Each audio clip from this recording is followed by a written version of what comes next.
السلام علیکم دوستو، ویڈیو شروع کرنے سے پہلے ہمیشہ کی طرح آپ سے گزارش ہے کہ چینل کو سبسکرائب کر کے بیل آئیکن کے بٹن کو دبا دیں تاکہ تمام نئی آنے والی ویڈیوز کا نوٹیفیکیشن بر وقت آپ کو موصول ہوتا رہے۔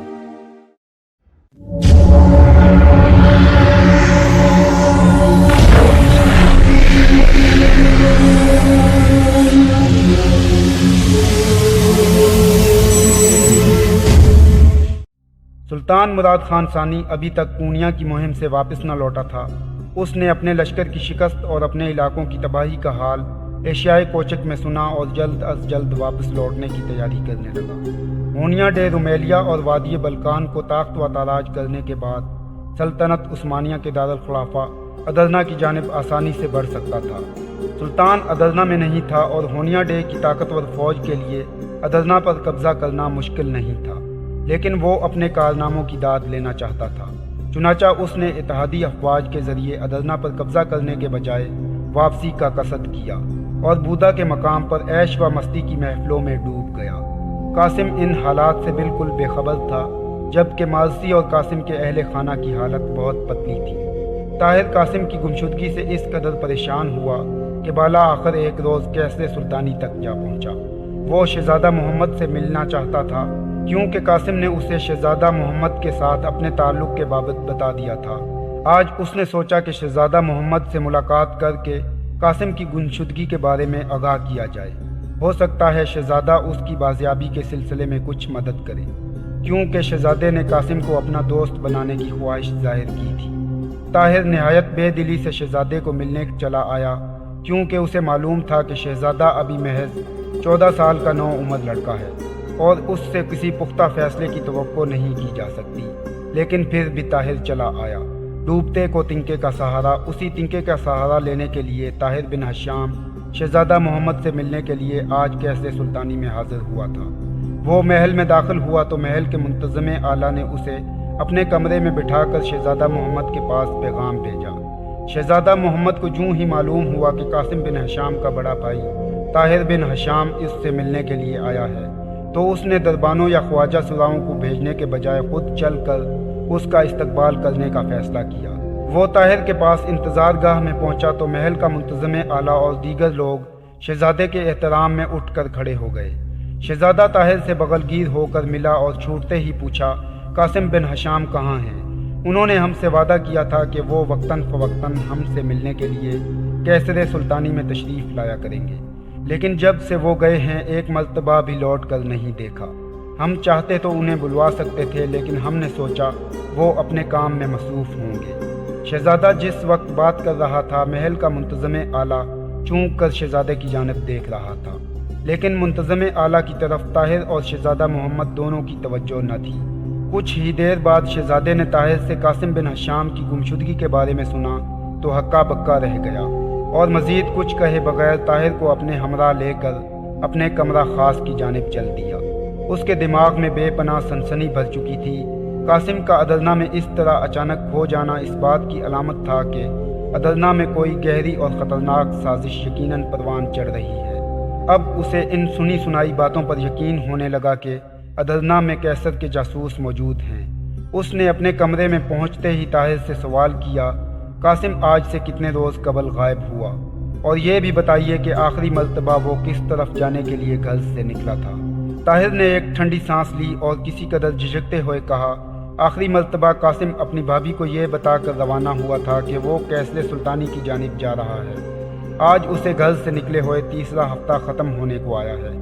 پہلے پہل تو ہم یہ سمجھے کہ وہ اپنے کام کی نوعیت کی وجہ سے گھر نہ آ سکا ہوگا، اور پھر ہمارے گھر میں ایک اجنبی شخص یہ پیغام چھوڑ گیا کہ قاسم سلطان سے ملنے کے لیے پونیا کی جانب جا چکا ہے۔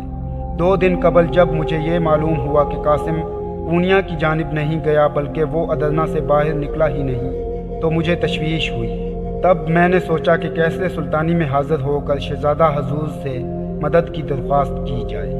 نو عمر شہزادہ پورے انہماک سے طاہر کی باتیں سن رہا تھا اور ہر جملے کے ساتھ اس کی حیرت بڑھتی جا رہی تھی، خصوصاً جب اسے یہ معلوم ہوا کہ قاسم آخری مرتبہ قیصر سلطانی کی جانب آیا تھا تو شہزادے کو اور بھی زیادہ حیرت ہوئی۔ اسے یوں لگا جیسے قاسم اسی سے ملنے کے لیے آ رہا تھا۔ اس کے ذہن میں ایک خیال آیا اور اگلے لمحے اس نے اپنے کمرے کے دروازے پر موجود خادم کی وساطت سے محل کے منتظم اعلیٰ کو بلوا بھیجا۔ اب وہ طاہر سے کوئی بات نہ کر رہا تھا بلکہ پریشانی کے عالم میں کمرے کے فرش پر ٹہل رہا تھا۔ کچھ ہی دیر بعد محل کا منتظم اعلیٰ اجازت لے کر کمرے میں داخل ہوا۔ اس کے چہرے پر کسی قدر تجسس کی رمق تھی۔ وہ اندر داخل ہوا اور مؤدب انداز میں ایک جانب کھڑا ہو گیا۔ شہزادہ محمد نے منتظم اعلیٰ سے دریافت کیا، علی خان آج سے 3 ہفتہ قبل شاہی سراغ رساں قاسم بن حشام ہم سے ملنے کے لیے محل میں حاضر ہوئے تھے، لیکن وہ ہم تک نہیں پہنچے۔ آپ اس سلسلے میں ہمیں کیا بتا سکتے ہیں؟ شہزادے کی بات سن کر علی خان کے چہرے پر خوف کے سائے نظر آنے لگے۔ اس نے کانپتی ہوئی آواز کے ساتھ جواب دیا، شہزادہ حضور، آج سے 3 ہفتے قبل قاسم بن حشام یہاں آئے تھے، لیکن آپ سے ملنے کے بجائے شہزادہ علاء الدین محل کا منتظم اعلیٰ کچھ بتاتے بتاتے رک گیا۔ اس کے انداز گفتگو نے شہزادے کے ساتھ ساتھ طاہر کو بھی چونکا دیا۔ ضرور کوئی بات تھی جسے بتاتے ہوئے علی خان ڈر رہا تھا۔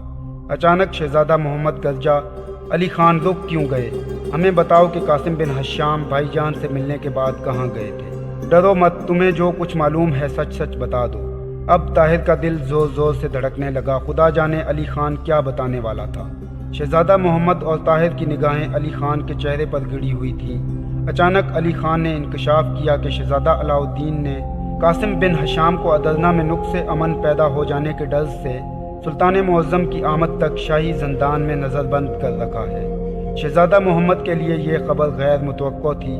اسے یہ تو معلوم تھا کہ اس کا بڑا بھائی ولی عہد سلطنت ہے اور سلطان کی عدم موجودگی میں احکام جاری کر سکتا ہے، لیکن اسے یہ توقع نہ تھی کہ اس کا بڑا بھائی قاسم بن حشام جیسے کھڑے اور مخلص مرد مجاہد کو نظر بند کر دے گا۔ اسے کچھ سمجھ نہ آ رہی تھی کہ کیا کرے۔ ظاہر ہے شہزادہ علاء الدین شہزادہ محمد سے بڑا بھی تھا اور با اختیار بھی۔ طاہر بن حشام کی حالت بھی غیر تھی۔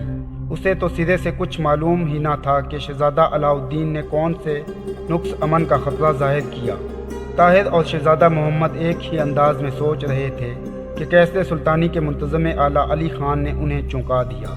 شہزادہ حضور، دراصل شاہی سراغ رساں قاسم بن حشام نے خطیب المغرب ابو جعفر کو اچانک گرفتار کر لیا تھا اور یہ شک ظاہر کیا تھا کہ یہ شخص ادرنا میں کیسر کے جاسوسوں کا سرغنہ ہے، اور آپ تو جانتے ہیں کہ شہزادہ علاء الدین خطیب المغرب ابو جعفر کی بہت زیادہ عزت کرتے ہیں۔ شہزادہ علاء الدین کا خیال تھا کہ قاسم بن حشام نے ایک معزز شخص کو گرفتار کر کے ادرنا میں نقص امن کا خطرہ پیدا کر دیا ہے۔